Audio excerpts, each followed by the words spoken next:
Welcome back. This is Marc Rudov. Today is August 10th, 2026.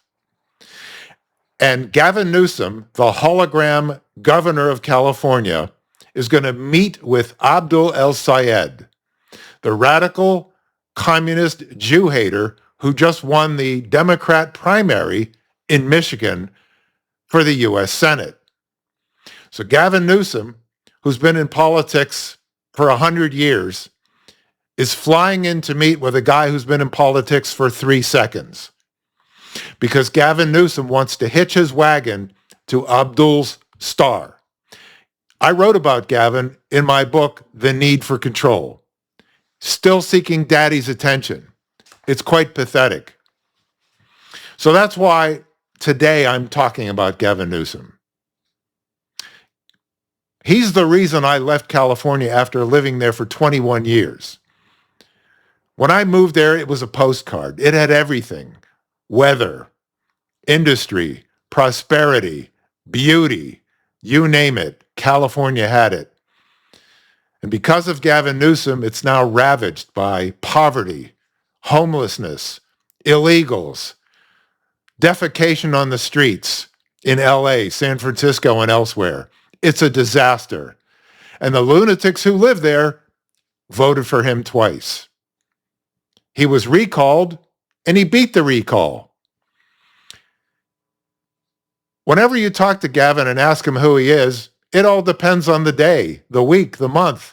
He'll be whatever you want him to be. You know, he reminds me of Julia Roberts in Pretty Woman, when Edward, the rich businessman, picked her up off the street, and the first question he asked her was, "What's your name?" What do you want it to be? Right. She'll be whatever you want her to be. That's Gavin. Back in March of this year, he sat down with Adam Friedland, a stand-up comic and podcaster, who interviewed him for over an hour. Towards the end of the interview, Adam wanted to know, "Who are you, Gavin?"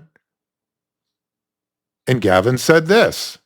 What's that? What is your defined political project? Like what throughout your career and like that. Right now? Like what is the thing you want to accomplish like politically? I don't have like a brand. I don't have a tag, "Make America Great," or the Great Society, or something like Medicare for all the billionaires. But for me, no bullshit. It's just standing up for ideals, striking out against injustice. It defines my why in every way, shape, form. Stand up for ideals, strike out against injustice. I'm a Sarge Shriver Democrat. I'm into that whole 60s, the vernacular of the 60s, solving for ignorance and poverty and disease, and the spirit of the 60s, and the spirit of King, and and how the nonviolent movement, and Gandhi, and Havel, and Mandela, that moral authority, that whole space. That's the zeitgeist. Yeah. And that's me. That's my dad. That's my mom. That's the book. And that's my why. And so standing up for ideals is what Gay Merged. It was about work I'm doing right now to sort of push back. We can lose this country, and just feeling like I have to be held to account and strike out against the injustices of the day. So if you had to define it, like, vote I need for your help me to define and it. you get Well, you tell X. me. You're better at this. I don't know. I don't know what I your just shit gave you is. my why, but how do you translate that into human?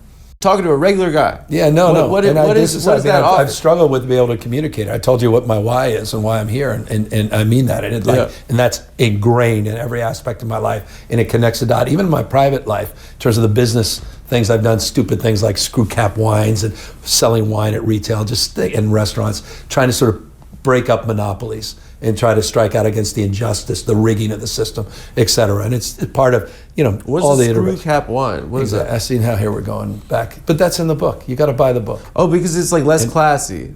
Yeah. Yeah, I remember that. Yeah, it's just like... But that's one of your L's in life? Dude, No. You're hot, dude. You're hot, dude. Why'd you write this book? Just write a follow-up. Be like, this is how I became the hottest, biggest pimp. Dude, honestly, the reason Donald Trump, you stood him down is because he thinks you're handsome. I mean it. I mean it. The reason you were like, fuck off Trump, like when you sent the troops in, was like, he was like, I like the hair, I like the way he dresses. You should be proud of it. Oh, man. Gavin Newsom is an embarrassment. He wants so desperately to be president, and he has no idea why. You know, it reminds me of an interview that CBS's Roger Mudd did with Ted Kennedy on November 4th of 1979. He actually did the interview in October. They ran it on November 4th. He was going to run against Jimmy Carter.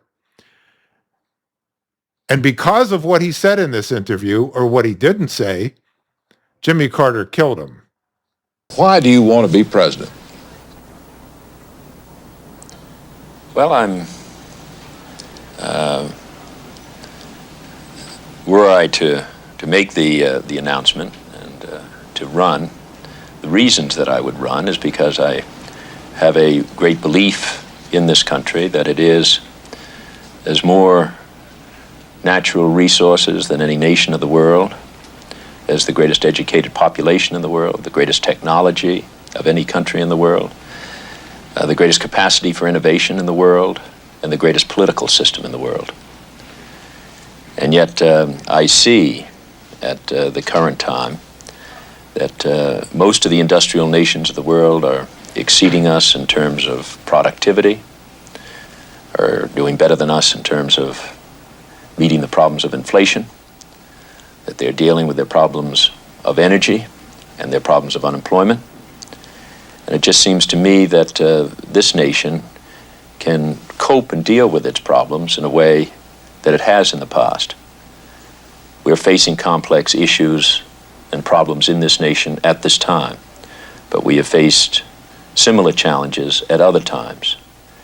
And the energies and the resourcefulness of this nation, I think, should be focused on these problems in a way that brings a sense of restoration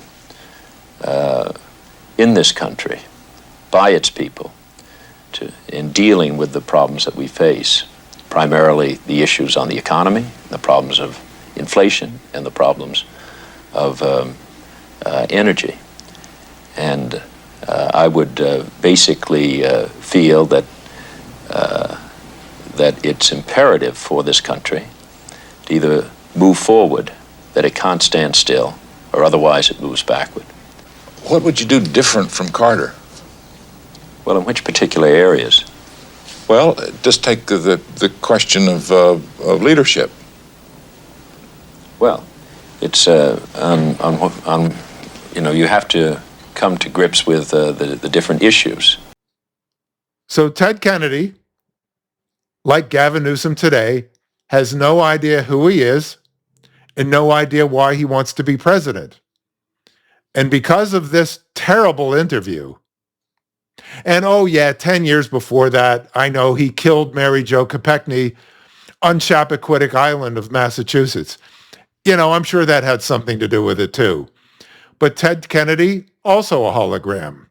There are lots of them. They're in politics because they have nothing else going for them. They have nothing else to contribute.